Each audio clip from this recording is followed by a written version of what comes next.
أخطر المفترسات ماشي هو السبع ولا النمر، أخطر المفترسات هو الإنسان ملي كيقرر يصطاد إنسان بحاله، حيت في التنفيذ ما كيبقاش القانون وما كتبقاش الرحمة، كيبقى غير سؤال واحد: شكون غادي يعيش وشكون غادي يموت.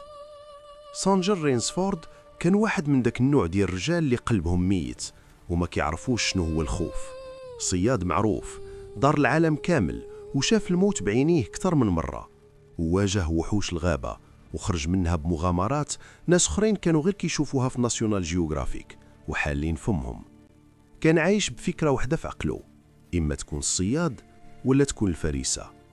وحيت عمرو كامل هو في جهة الصياد، ما عمرو وقف باش يفكر كيفاش إلا تعكسات اللعبة، كيفاش كيحس شي واحد هارب والآخر مسلح وتابعه باغي يفنيه، وهو عارف باللي هذه يمكن تكون هي الأخرى ليه في الحياة. في واحد الليلة كان فوق يخت فخم شاد طريق الكاريبي وغادي لرحلة صيد جديدة. الجو كان مخنوق والليل مظلم ومضبب، والبحر مواجه خفاف بطريقة كتقلق، بحال إلا شي حاجة خايبة غادي توقع.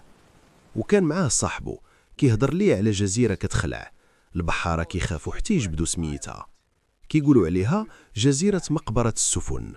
وقال ليه أي واحد كيدوز من حداها كيحس بشي حاجة ماشي طبيعية، بحال إلا البحر كيقول ليك ما تحاولش تقرب، غير بعد وفلت بعظامك أحسن ليك.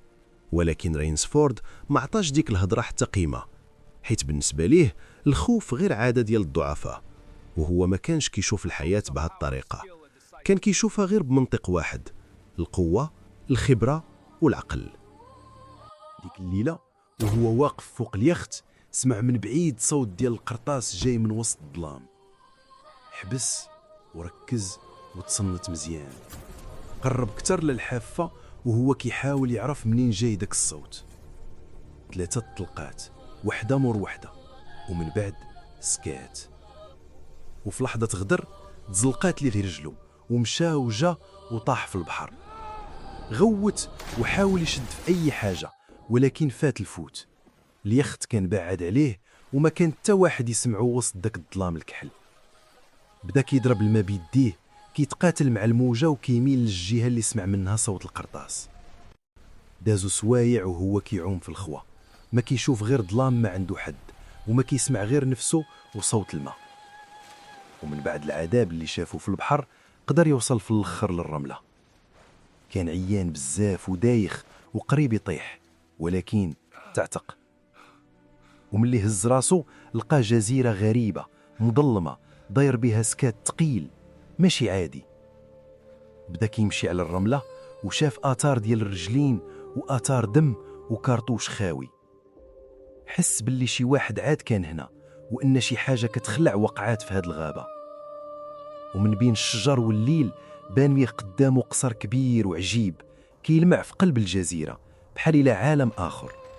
باش يكون داك القصر في ديك الجزيرة المهجورة حاجة ما داخلاش العقل، ولكن في ديك اللحظة ما كانش عنده الاختيار باش يبقى يحمق راسه، كان باغي غير الماكلة والدفا وبلاصة ينعس فيها. قرب للباب الكبير ودق عليه، وما دازش الوقت حتى تحل الباب على منظر ما كانش متوقعه. راجل ضخم ساكت، ملامحه قاصحة ونظراته بلا روح، كان واقف تما شاد في رضيع القرص. وقبل ما ينطق رينسفورد بكلمة بان راجل آخر من اللور، كان طويل لابس مزيان مؤدب بزاف وكيهز راسه بحال البرجوازي اللي متعود على السلطة ديال زمان. تبسم ليه وكأنه كيعرفه من قبل، ومن بعد رحب به بحرارة ما كانش متوقعة وعرف براسه باسم الجنرال زاروف. من أول لحظة بان زاروف راجل ماشي عادي، صوته هادئ، كلامه مؤدب، والمنظر ديالو أرستقراطي والثقافة ديالو واسعة بشكل كيشد الانتباه. كان عارف اسم رينسفورد وقارئ على التجربة ديالو في الصيد، تبين إعجاب حقيقي به. جلسوا بجوجهم على العشاء وداز بيناتهم هضرة طويلة على الصيد، وسرعان ما اكتشف رينسفورد باللي الجنرال ماشي غير هاوي، بل راجل كرس حياته كاملة للمطاردة، صاد في بلايص كتيرة من العالم وقتل كل ما يقدر شي صياد يحلم به. ولكن كان شي حاجة غريبة باينة في الهضرة ديالو، شي حاجة خفيفة في الأول ومن بعد ولات كتبان أكثر مع كل جملة. الجنرال زاروف كان حاس بالملل، قال باللي الصيد رغم الروعة ديالو ما بقاش كيعطيه داك الإحساس بالإثارة اللي كان كيقلب عليها، حيث الحيوانات مهما كانت قبيحة كتبقى محدودة في الذكاء، كتهرب، كتخبى، كتقاوم، ولكن ما كتفكرش بحال بنادم. ومن بعد تبسم وهو كيشرب وقال واحد الجملة عجيبة: دابا يمكن لي نقول لقيت الحيوان الوحيد اللي كيستاهل يتصاد بصح، حيوان كيقدر يفكر. ومن بعد تبسم وهو كيشرب من الكاس ديالو وقال بواحد الهدوء اللي كيخلع: أخيرا لقيت الحيوان الوحيد اللي بصح يستاهل يتصاد، حيوان كيقدر يفكر. في الأول رينسفورد كيسحبو غير كيضحك، ولكن غير من اللي شاف في عينيه فهم في ديك اللحظة باللي هادشي ماشي ضحك، هذا اعتراف.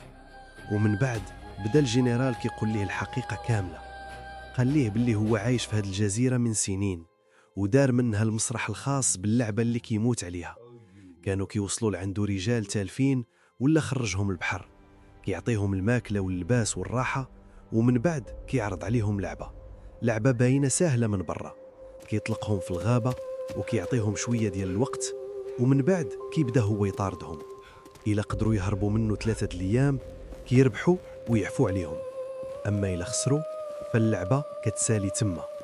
السكات بيناتهم، ورينسفورد كان ديما كيهضر على الصيد بحال إلا فن، لقى راسو دابا قدام نسخة مشوهة وكتخلع من نفس المنطق ديالو. هنا ما بقاتش الفريسة نمر ولا سبع ولا شي حيوان بري، هنا بنادم هو الفريسة. قال ليه بوضوح: اللي كدير ماشي صيد، هذا قتل. ولكن الجنرال ما غضبش، غير تبسم وقال باللي القوة ديما هي اللي كتحكم في الضعاف، وباللي الدنيا في الحقيقة ما هي إلا ساحة كيربح فيها الأقوى والأذكى. ومن بعد قال الجملة اللي جمدات الدم في عروق الضيف ديالو: غدا انت هو اللاعب الجديد. في ديك اللحظة تبدل كل شيء، القصر ما بقاش راحة، والماكلة ما بقاتش كرم، والهضرة ما بقاتش جلسة عادية بين جوج رجال مثقفين، ولكن ولات غير تمهيد بارد لإعلان حكم بالموت. حاول راينسفورد يرفض، ولكن للرفض ما كانش اختيار. عطاوه موس، شوية ديال الماكلة، ووقت قصير قبل ما يبدا الصيد. وهكا من بعد ما كان طول حياته صياد، ولا لأول مرة هو الفريسة. دخل للغابة وهو مخلوع، عمرو ما حس بحال هكذا من قبل. وأول حاجة فاق بها هي أن الليل دخل ليه تناوي، كل شي ولا حي وكيخلع، كل ورقة كتحرك كانت كتبان ليه بحال شي حد تابعه، وكل ريح كانت كتحسو باللي شي حاجة كتقرب، وكل دقيقة كتدوز كان كيحس فيها باللي الموت كيتحرك في شي بلاصة من وراه. في الأول بدا كيجري بلا حتى خطة واضحة، كيف كتهرب أي فريسة مرعوبة، ولكن ما طولش حتى وقف. كان صياد محترف، وكان عارف باللي الخلعة بوحدها تقدر تقتله. إلا بغى يعتق راسو خاصو يفكر بعقلية الصياد، ماشي بخوف ديال الفريسة. وبدا كيمحي الآثار ديالو، كيبدل اتجاه، كيخلي آثار معكوسة باش يتلفهم، وكيمشي ويرجع باش يخربقهم وما يعرفوش فين مشى. كانت الغابة مزاحمة بالشجر، عامرة بالشوك، والوقت كيدوز ثقيل غيب شوية. ومع قرب الفجر طلع لشجرة طويلة وتخبى بين الغصون ديالها. هادي بصمت كيلهف وكيحاول يسيطر على الخوف ديالو. ومن بعد مدة حسها أطول من العمر كامل، بان الجنرال زاروف فعلا. كان كيمشي بهدوء طايق في راسو، بحال إلا ماشي تابع الفريسة ديالو، ولكن بحال اللي غير كيدور في شجرته كيعرفها حجرة بحجرة. وفي واحد اللحظة فيها الرعب وقفت قريبا تحت الشجرة اللي كان متخبي فيها راينسفورد. حس راينسفورد باللي قلبه غادي يفضحه قبل حتى من صوته، ولكن ما تشدش. الجنرال غي تبسم، ومن بعد دار ومشى. وفي ديك اللحظة فهم الحقيقة الجديدة. الجنرال عارف بلاصتو، غي ما بغاش يسالي اللعبة دابا. كان مستمتع. هاد الواقع كان كافي باش يبدل الخوف لحاجة أخرى، العناد قوي ما كينش بحالو. إلا كان الجنرال كيشوف هاد الشي غير لعبة باش يدوز الوقت، رينسفورد كان باغي يرد ليه الصرف ويخليه يذوق من نفس العذاب. غير بدا النهار كيطلع، رينسفورد بدا كيستعمل كل التجارب اللي عنده في الصيد باش يدافع على راسو. ولكن هاد المرة ماشي هو الصياد، هاد المرة هو الفريسة اللي تعلمات كيفاش ترد الضربة. وجد اول فخ مطقون وتبت عمود ثقيل باش يطيح على اللي غادي يدوز من تما. ومن بعد تخبى وبقى كيتسنى. ومن بعد شويه سمع صوت الخبطه، ولكن الصدمه كانت كبيره من اللي بان الجنرال مازال حي. كان مجروح نعم، ولكن كان متحمس وفرحان اكثر من قبل. وحتى اعترف باللي رينسفورد ماشي ساهل، بحال اللاعب الرامي كيعجبو الحال ملي كيشوف خصم دار حركه ذكيه. بقى رينسفورد كيهرب، ولكن فهم باللي الغابه ما غاديش تبقى حاميه ديما، وداك الشيء علاش صاوب فخ تاني ومن بعد الثالث، مستعمل الحفر والاغصان وكل ما كتقدر الطبيعه تعطيه لراجل كيناض الغير باش يبقى حي. وواحد من هاد الفخاخ قتل البوديغارد العملاق، وفخ اخر صاب الكلاب اللي طلقوهم الجنرال من موراه. ومع كل مواجهه كان رينسفورد كيحس براسو كيتبدل. الخوف مازال فيه، ولكن ما بقاش كيشدو، ولا كيزعم اكثر، ولا مركز اكثر، ولا فاهم شنو خاصو يدير ملي كيكون هو الفريسه. ولكن مع هاد الشيء كامل حتى الارض بدات كتدور به. الغابه اللي كانت باينه واسعه في الاول بدات كتضيق، والخيارات اللي كانت قدامه بدات كتختفي وحده بوحده. والكلاب كانوا كيقربوا، والجنرال مازال موراه ما كيتزعزعش، صابر وطايق باللي في الاخر غادي يشد الفريسه ديالو. ومن بعد وصل رينسفورد لآخر نقطة في الجزيرة. قدامه كان البحر هايج، ومن وراه القناص اللي حول القتل لرياضة. حصل حصلة خايبة، كان محاصر من كل جهة، قاع الطرقان تسدات، والمنظر تحته كيخلع والعدو قدامه. الجنرال قرب شوية بشوية، ووقف تما بحال شي واحد ربح ووصل للي بغاه، عارف باللي خصمو ما بقى عنده ما يدير. وقالها ليه بصراحة، اللعبة سالات. ولكن رينسفورد في ذاك اللحظة دار حاجة حتى واحد ما كان متوقعها. نقز من فوق الجرف ورمى راسو في البحر، غبر في وسط الموج. والجنرال منين شاف لتحت وشافو غطس وما طلعش، جا في بالو باللي البحر سال داكشي اللي بداتو اللعبة. وهكذا رجع للقصر ديالو، شوية ما مرتاحش، ويمكن حتى ما عجبوش الحال، حيت تحرم من لحظة انتصار كانت قريبة منه. ولكن الليلة ما سالاتش. في عمق البحر كان رينسفورد كيتقاتل حتى لآخر نفس. دار دورة على الجزيرة وهو كيعوم في واحدة من أصعب اللحظات ديال الجنون واليأس في حياته. دابا ما بقاش باغي يهرب، بل رجع ماشي كفريسة، ولكن باش يواجه، حيت فهم باللي إلا بغى يعتق راسو ما يبقاش مدلول، ما خصوش يهرب، خصو يهرس اللعبة من الجدر. الهروب في بعض الألعاب غير البداية، والانتقام الحقيقي كيبدا من اللي الفريسة كترجع من الموت. وفي هذيك الليلة كان الجنرال زاروف غيبدا يعرف أنه ما كانش بوحدو الصياد اللي حاكم الجزيرة.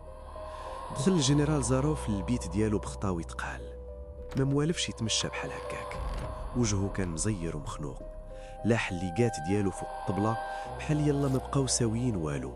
كان حاس بالفقصة وطالع عليه الدم. بالنسبة ليه رينسفورد ما تصيدش، ولكن اختار يموت موتة ديال الشمايت ملي لاح راسو في البحر. بقى كيدوي مع راسو بالفقصة وهو كيشوف في الشرج من المظلم، واعتبر باللي هذه هي ضريبة اللعب مع البراش، حيت الموت في البحر خسر ليه المتعة اللي كيحس بيها في صيد البشر. ديك اللحظة اللي بقى فيه الحال عليها حيت مات قبل ما يصطادو، اللحظة ديال المواجهة، واللحظة اللي كيسالي فيها مع الفريسة وكينهي حياتها بيديه. تحرك شي خيال بشوية، بواحد الهدوء كيخلع، شي حاجة من مورا الخوامي. خرج رينسفورد على ضو الشمع، ما كيبانش مزيان، بحال شي حد عنده 7 الرواح، تقول غير وحش عاد رجع من جهنم، بحال شي سبع لقى طريقو للخر الغار ديال العدو. برد الجنرال الدم في ركابي، وتبدلات ملامحه في البلاصة، وحس بالصدمة مخلطة بإعجاب كيخلع. ضارب شوية وشاف الراجل اللي كان كيحساب له تعشى به الحوت، ولكن داكشي اللي شاف ما كانش فريسة مخلوعة، ما كانش كيشوف واحد خايف وضعيف. قال الجنرال بصوت خفيف ورجع ليه داك التعجريف ديالو، إذن اللعب مازال مسالة، والأول مرة في هذه الجزيرة ما بقاش باين شكون اللي كيصيد وشكون اللي غيتصاد. اش غادي دير الا رجعتي لبيتك وانت كيحسب ليك باللي لعبة صيد البشر سالات، وكتلقى الفريسة اللي حسبتيها ماتت في البحر كتسناك في الظلام؟ هكا كتولي أخطر لعبة صيد في التاريخ. ما يمكنش على سقيل كان في بيت نعاس الجنرال، صمت ثقيل كيسبق العاصفة.